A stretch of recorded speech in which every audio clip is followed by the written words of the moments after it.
អានសៀវភៅតែមួយក្បាលនៅលើលោកយើងនេះមានសៀវភៅល្អៗជាច្រើនហើយក៏មានសៀវភៅអាក្រក់បន្តិចប៉ុន្មានដែរល្អអាក្រក់វាពិបាកកំណត់ណាស់ពីព្រោះសៀវភៅអានខ្លះនាំការរីកចម្រើនដល់យើងប៉ុន្តែអ្នកអានដែលឆ្លាតគឺជាមនុស្សដែលចេះចាប់យកចំណុចល្អមកដាក់ក្នុងខួរក្បាលព្រមទាំងបោះបង់ចំណុចមិនល្អចោលបន្សុទ្ធគំនិតក្នុងស្ថានភាពខ្លះទៀតសៀវភៅល្អគឺត្រូវបានមនុស្សមានសន្តានអាក្រក់អានក៏វានាំផលមិនល្អដល់មនុស្សនិងមនុស្សជុំវិញដែរនេះមានន័យថាការសាបព្រោះចំណេះដឹងបើសាបព្រោះចំមនុស្សមិនល្អទេគឺនឹងបង្កគ្រោះភ័យដល់សង្គមតើមានគ្រោះថ្នាក់អ្វីខ្លះនៅក្នុងសំណេរយុវជនយើងពុំគួរធ្វើជាមនុស្សដែលងប់ងល់នឹងអ្វីមួយប្រកាប់មុខពេកទេក្នុងការអានសៀវភៅដើម្បីកុំឲ្យយើងខ្លាយទៅជាមនុស្សងប់ងល់ទៅបានលុះត្រាណាតែយើងប្រឹងអានសៀវភៅឲ្យបានច្រើនក្បាលប្រឹងអានសៀវភៅឲ្យបានច្រើនប្រភេទនិងប្រឹងស្វែងយល់ពីបរិបទនៃការរស់នៅរបស់សង្គមនៅពេលណាយើងបានអានសៀវភៅច្រើនប្រភេទនិងបានស្វែងយល់ពីផ្នត់គំនិតសង្គមច្បាស់គឺយើងនឹងទទួលបានចំណេះដឹងដ៏ទូលាយ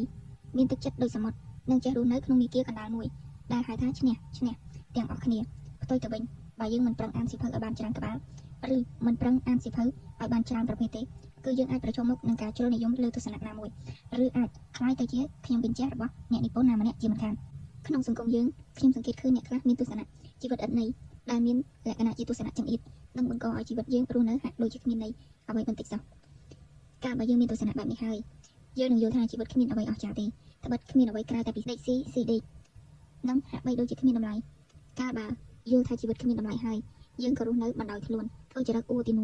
ួមិនខ្វល់ខ្វាយកសាងគំរូនិងត្រួសត្រាយផ្លូវសង្គមនាពេលអនាគតទស្សនៈជីវិតឥតន័យនេះទទួលឥទ្ធិពលពីទស្សនៈវិទូនៃការឥតន័យជនជាតិបារាំងផ្ទុយទៅវិញបើយើងបានអានសៀវភៅផ្សេងដទៃទៀតក្រៅតែពីសៀវភៅទស្សនៈរបស់ Albert គឺនឹងនាំឲ្យយើងមើលឃើញទស្សនៈភាពនៃទស្សនៈជីវិតល្អៗផ្សេងទៀតអ្នកប្រាជ្ញខ្លះនិយាយថា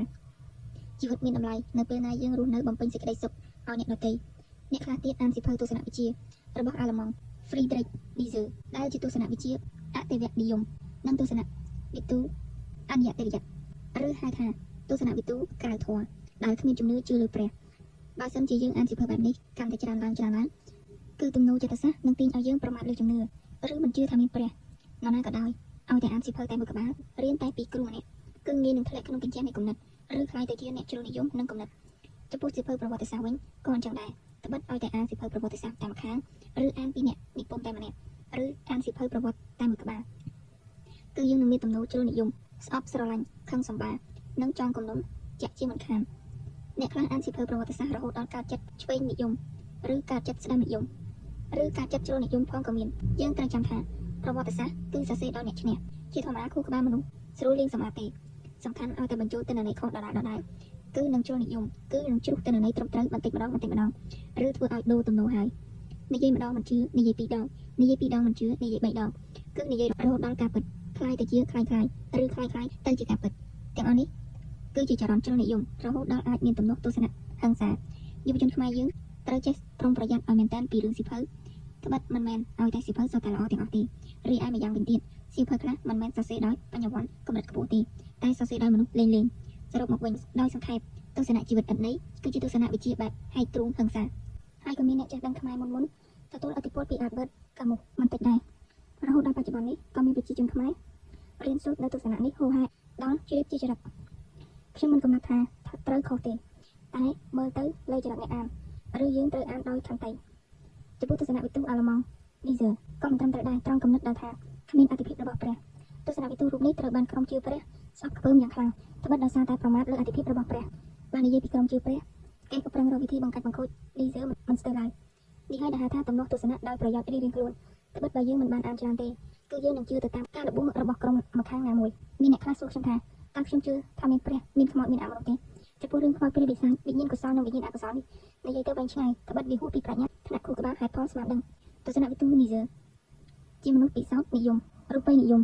តែក្នុងលោកវាតែងមានរឿងរូបិយនិងអរូបិយនៅជាមួយគ្នាដូច្នេះនៅក្នុងនាមជាអ្នកអានដ៏សុក្រិតត្រូវប្រឹងប្រែងអានសៀវភៅឲ្យបានច្រើនក្បាលតាមដែលអាចធ្វើទៅបានហើយកុំជ្រុលនិយមទៅលើទស្សនៈណាមួយត្បិតទស្សនៈវាមិនខុសមិនត្រូវឡើយអ្វីដែលសំខាន់គ